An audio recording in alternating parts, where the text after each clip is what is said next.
Hey guys, what is going on? A few more nuggets of knowledge for you here. I'm going to start off with some cash mid-control nades that you might not have seen commonly used, but are still very useful ones. First one being mollying off white box from on boost. So you're going to back yourself off here to the top of these leaves of the second lot of plants, and it's going to look a little bit like that. You're going to find the bottom of this pillar and just aim at the bottom, or sorry, that little pipe running between there, however you want to think of it. Aim at the bottom of where that meets, and obviously into the gap, and just let that one fly out of your hand. And that's going to spread all the way out here to white box, get anyone playing here, anyone on the coil, forcing them obviously back away up towards the top of highway.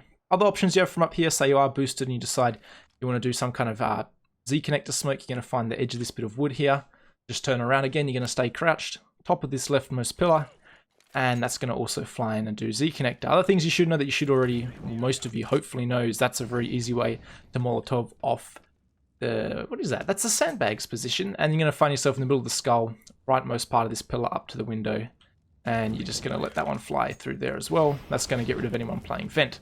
And that's all pretty standard. The boost one's actually pretty useful, especially that Z smoke and that white box Molotov. Once you're out here, obviously splitting onto A or denying information can be a problem because you're just going to have the CTs potentially fall off, have their upper spot some weird angle, quad or whatever, getting information towards highway. And sometimes you might want to deny this so they don't really know which direction you're headed. Into this corner, bottom of marshmallow or white box, just run forward and do a jump throw. And it's pretty general. Doesn't really matter how far you throw, and that's going to get rid of all information there. Running jump throws aren't really your thing. You can do this, but it's a little bit less consistent. Is you're going to find this black dot as you crouch into this corner. You're going to go to the left of it, to this decal, then down to this dot, and you aim in the middle there. And that might look hard to see, but it is quite easy when you're actually in the game. Just stand up, and then also let that one fly. This one's not quite as good because it does sometimes leave a gap right here. We'll see how this one went. It's actually pretty good. No information can be really gained, as well as on top of here, it's very hard for them to get any info that way. So that's a good way to deny information. You can then potentially split onto A, and even this one might even be a cheeky one way, but I'd prefer the running one because it is a little bit more consistent. You can split onto the site. Now say you are splitting, or more likely it's going to be using a retake scenario. It's finding yourself in this corner, top left part of that crane, or the platform on the crane, one forward a little bit, and let that one fly into quad. That's going to Molotov off that position, making your players coming at A or you coming here a lot easier to split onto the side, or more likely getting rid of that very strong after plant position. And the last Molotov I want to show you, I did show actually came up by Godb, who plays for Big. You probably all heard of him, but it's going to be this Molotov here, where you're going to find the bottom of this bucket down to the top of this darker piece of wood. It's just going to be a very simple jump throw in this position. And the reason for this is yes, it Molotov's off boost. The good thing about it is it spreads to cover A main. So when I'm running fast A main control at the beginning of the round, that's to run through here, just take a little bit of damage. And we've all had M4 does 99 for 3 and you get really annoyed, or something similar. So a little bit of Molotov damage could be the difference between winning your fight overall. So that's a very small improvement. And again, I did cover that in a previous video, but YouTube decided no one liked that video, even though people did. But it didn't show it to all of you. So hopefully that's a couple of useful bits of utility for cash. Dust 2, I've got a couple of boosts for you. Obviously boosting into short or lower to see anyone playing unders is very common. It normally does look like this, despite what people will tell you that is the best way to boost. Now, one way you can counter this, obviously, just to flash down into middle so these players can peek out here. But one thing teams have started to implement is just getting the player to crouch here and just peeking up over the box and shooting that player like so. So it becomes difficult for them to know where exactly to put their crosshair. They're now aiming at the top of this box, they're aiming down here. So that's a little boost you can throw in every now and then. If someone is trying to get cheeky up short, are very common.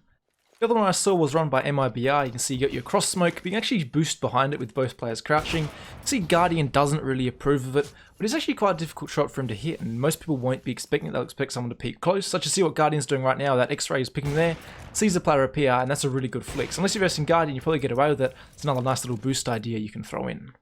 Sticking with the idea of boosts, everyone knows you can boost over this mid smoke if it's a little bit deep, and maybe catch anyone trying to get aggressive thinking the smoke's protecting them.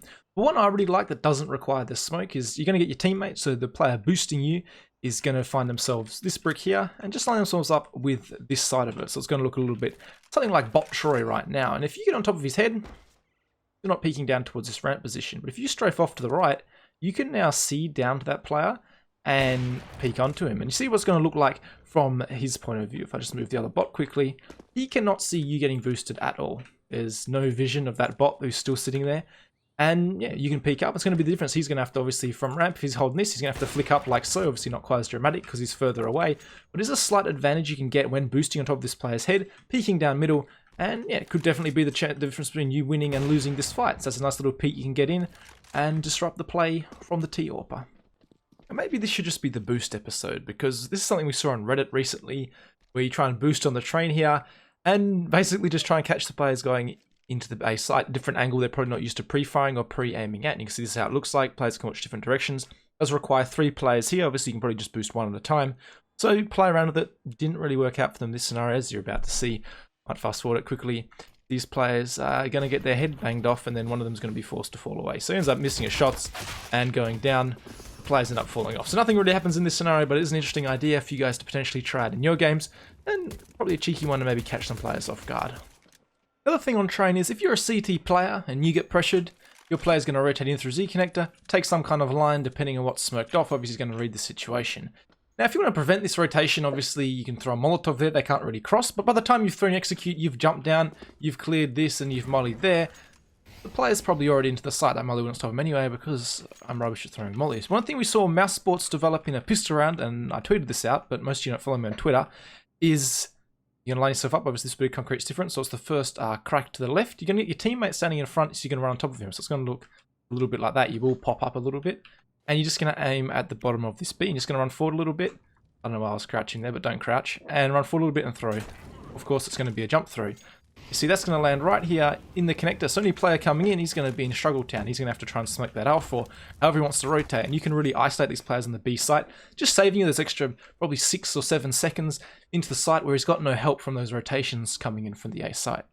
On overpass, just have a real quick flash for you. I mean, you don't try and take short water control. There's a whole pile of different things you can do. Try and lob out a flash there, or I don't know, if you're trying to come out door, you might try and do something a little bit fancier, something like this, which will bounce out in front of the door and have a peek. But again, these flashes aren't the best. There's angles they miss. And the best way just to flash this is super simple. You're going to find the middle of this wall and just aim in between these two traffic light control things. It looks like you just aim in the middle, run forward a little bit and through. And the great thing about this flash is it literally gets everywhere for your teammates.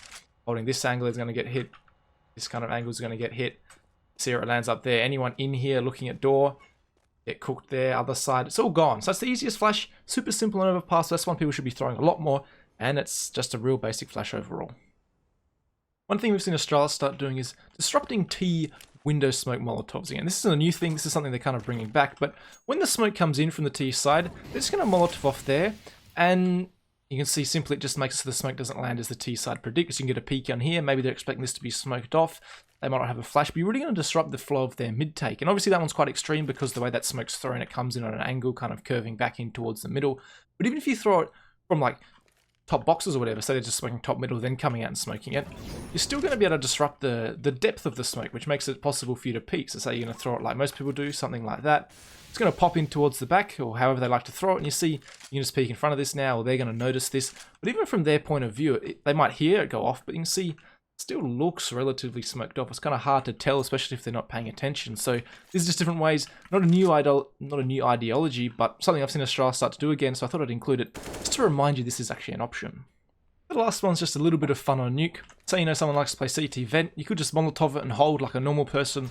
That's really no fun. So I theory crafted this wall bang. So you're going to line up this part of the door with this, so it's going to look a little something like that. You're going to find this handle. I don't know why I'm crouching, but I keep crouching this video. Up to this decal and then off to the left until you line up with this. And it's the bottom of the decal. So the lineup's going to look a little something like that. Pull the trigger and there goes Ivan. You can see comes through here, hits the back of the wall. So anyone playing this kind of position or out a little bit, potentially going to get wall banged. That's going to really annoy them. So that makes it even more fun for you. The other thing about this vent, very situational knowledge, is technically wall bangable. You can see goes through for 8 HP. With an M4, it's a little bit less, I believe. It doesn't actually do that much damage, but it does go through for 5. So if someone's 1 HP or whatever, you know maybe the bomb's ticking down, you know there's a guy hiding here 1 HP, you get the comment, you can maybe spam him without actually having to face him. Same thing goes for down here at the, I don't know what you'd call this. What I call it probably isn't what I should say on my channel, but you can wall bang this one as well for 4 HP. So again, bomb ticking down, you know there's maybe a T player hiding here. Your teammate says, I tagged him 95 or whatever. You can just spam that and potentially save yourself. This one, however, well, it is wall bangable from there. But if you're further back, you're not actually going to do aiming damage through the box. So be aware of that with the M4. You're not always going to get bullets go through, but to stick to it with the AK-47. But that is actually it, guys. As per usual, make sure to like and subscribe if you enjoy this kind of content. And I'll catch you all in the next video.